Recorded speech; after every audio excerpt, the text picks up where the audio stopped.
Good morning to all of you. आज के system software के इस क्लास में हम लोग जो टॉपिक देख रहे हैं उसका नाम है कंपाइलर। ठीक है, कंपाइलेशन एंड इंटरप्रेशन। ठीक है, तो जब हम बात कर रहे हैं कंपाइलेशन का, कंपाइलेशन में कंपाइलर के through total compilation work perform होता है, यानी कंपाइलर के द्वारा जो वर्क परफॉर्म होता है उसको हम लोग कंपाइलेशन बोलते हैं। ठीक है, और मैंने आप लोगों को ये सारा चीज डिटेल में बताया था कंपाइलेशन क्या होता है।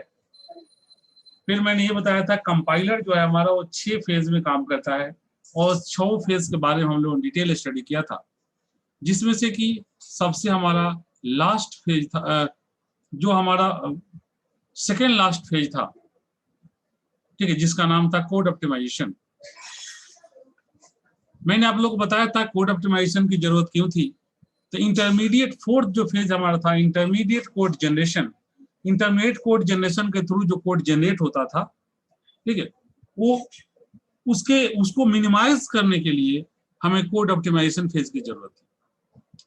कोड ऑप्टिमाइजेशन फेज एक ऑप्शनल फेज था।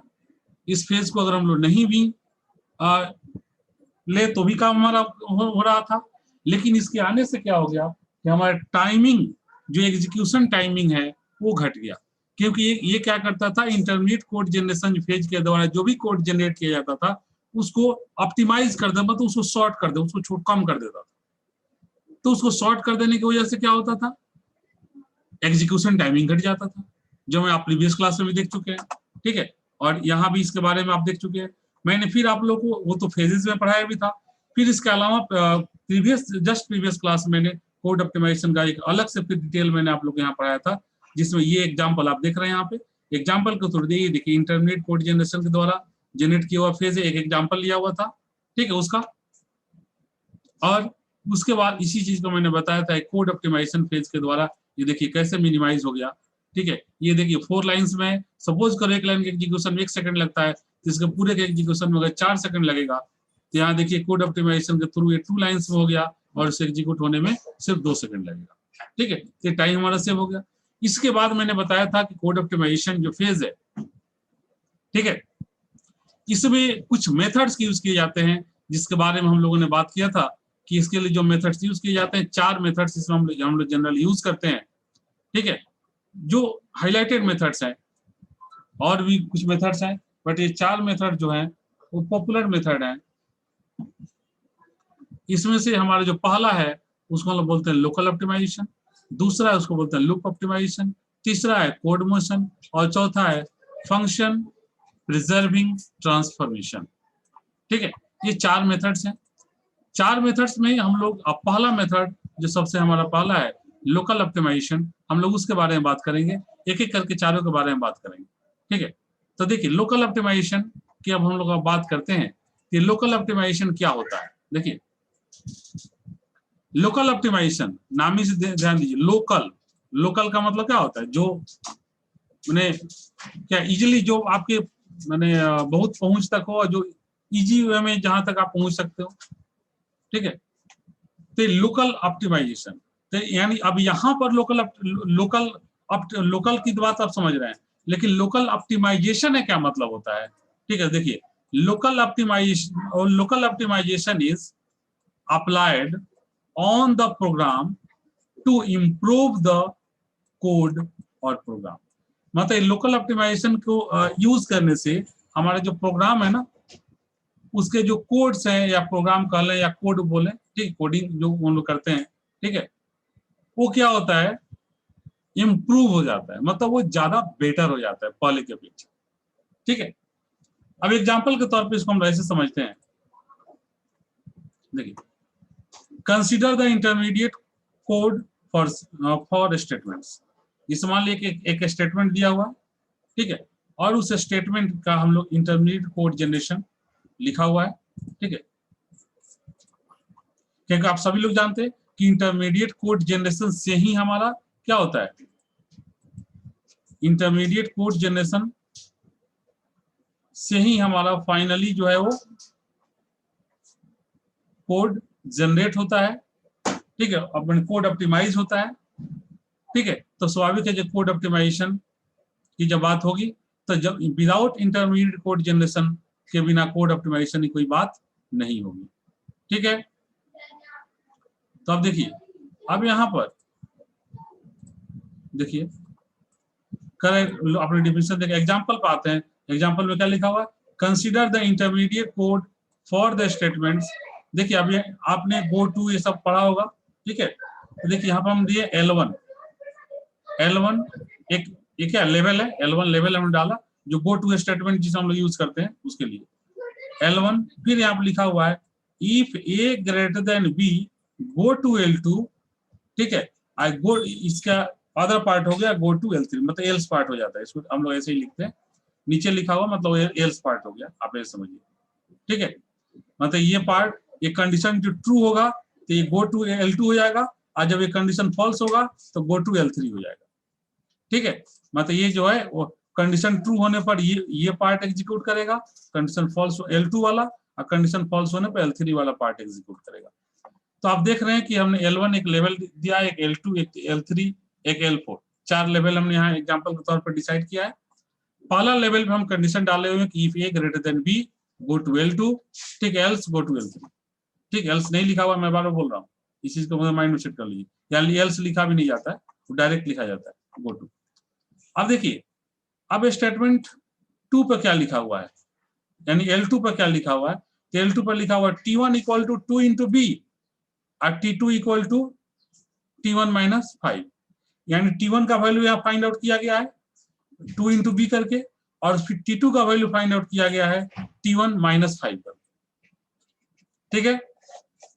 उसके बाद इसी में आगे लिखा हुआ है if A less than equal to T2, A less than equal to T2, अगर ये कंडीशन ट्रू होता है तो आप गो टू L4, मतलब आप L4 पे चले जाओ इस पर, ठीक है।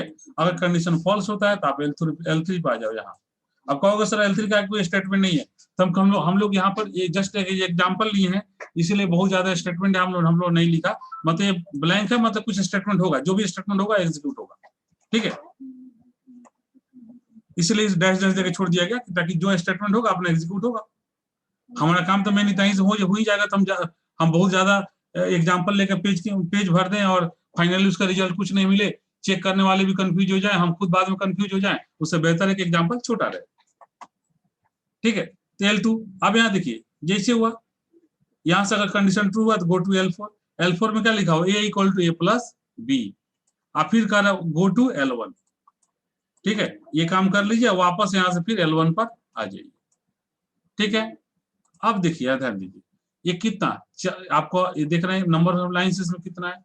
अब यहाँ पे एक चीज आप ध्यान दीजिए, अगर हम लोग इसको मॉडिफाई कर दें, देखिए लोकल ऑप्टिमाइजेशन क्या करता है, उस चीज को ध्यान दीजिए। लोकल ऑप्टिमाइजेशन इसी चीज को मॉडिफाई कर देता है। मॉडिफाई कैसे करता है, इस चीज को देखिए,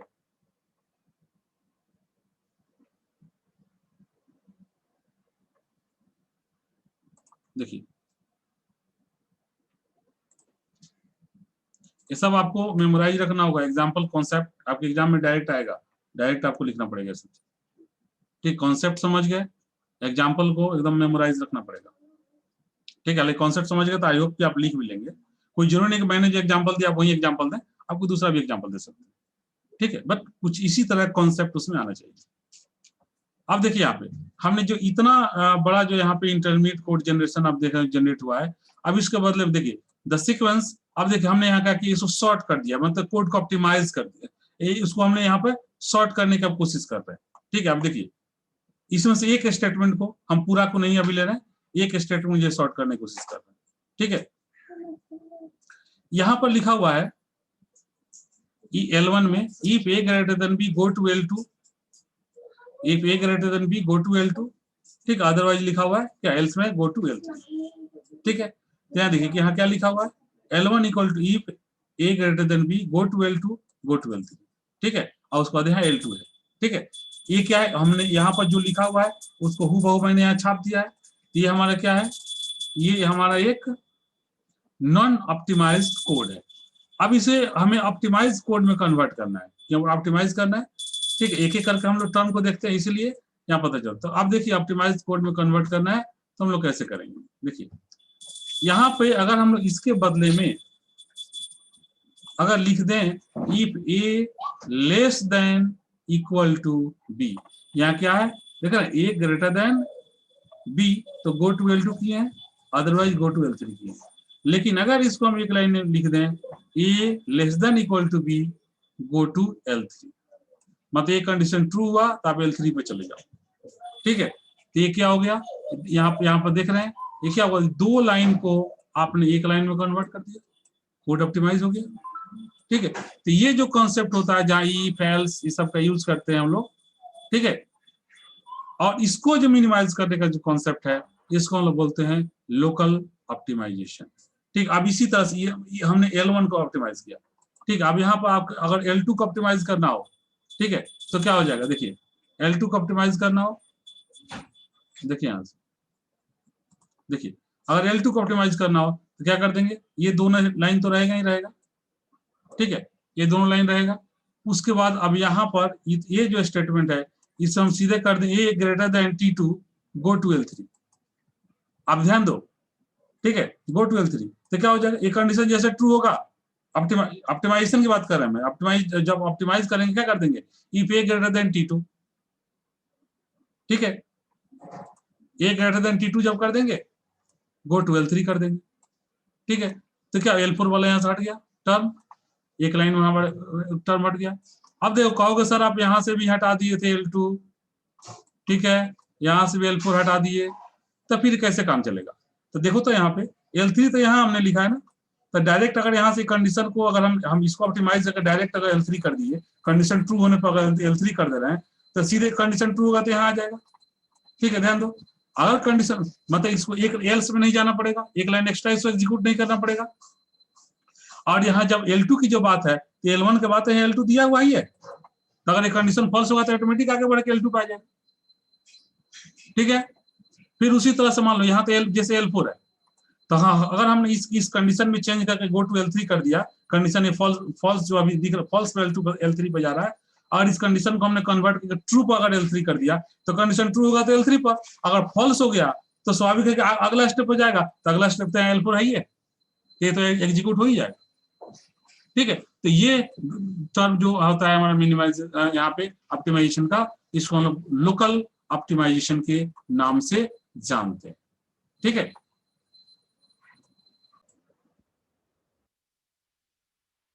ओके, तो हम लोगों ने देखा कि लोकल ऑप्टिमाइजेशन क्या होता है। अब हम लोग आगे बढ़ते हैं, इसका दूसरा टर्म देखते हैं हम लोग लूप ऑप्टिमाइजेशन। ये लूप ऑप्टिमाइजेशन क्या होता है इस चीज को हम लोग देखते हैं। ठीक है, लूप ऑप्टिमाइजेशन में हम लोग इसे देखते हैं, यानी कि आपने देखा कि लोकल ऑप्टिमाइजेशन का टर्म आपने समझ लिया।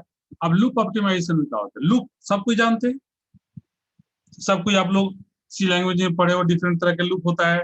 ठीक है, for loop, while loop, do while loop, ठीक है, डिफरेंट तरह का आपने लूप पढ़ा है।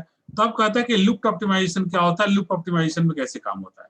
ठीक है, कह रहा है कि लूप ऑप्टिमाइजेशन का मतलब क्या होता है, मतलब लूपिंग जो रिपीटेशन वाली बात आ रही है, जब कोई चीज बार बार रिपीट हो रहा है, तो अगर कोई एग्जीक्यूशन, मान लो कोई स्टेटमेंट का एग्जीक्यूशन हो रहा है और उसमें कैलकुलेशंस है, तो एक ही स्टेटमेंट का अगर बार बार कैलकुलेशन हो रहा है, अगर उसको हम कैलकुलेशन ही बाहर में कर लें, सिर्फ वैल्यू को पुट कर दें, तो हमारा ऑप्टिमाइजेशन हो गया।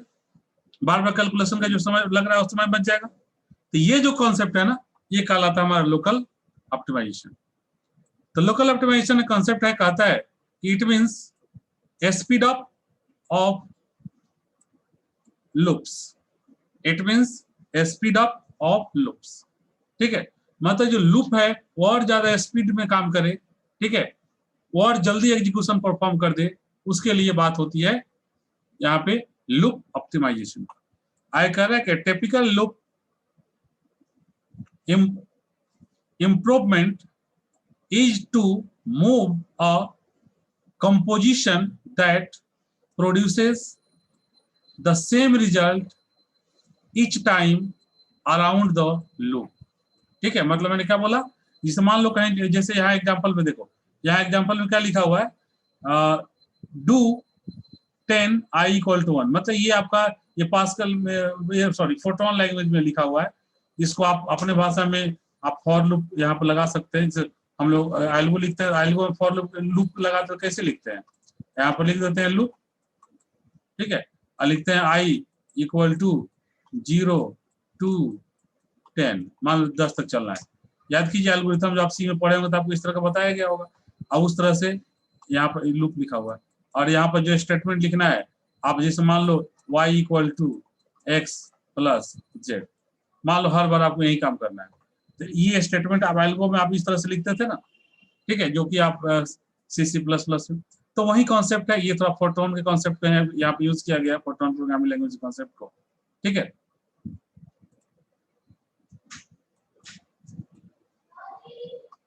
देखिए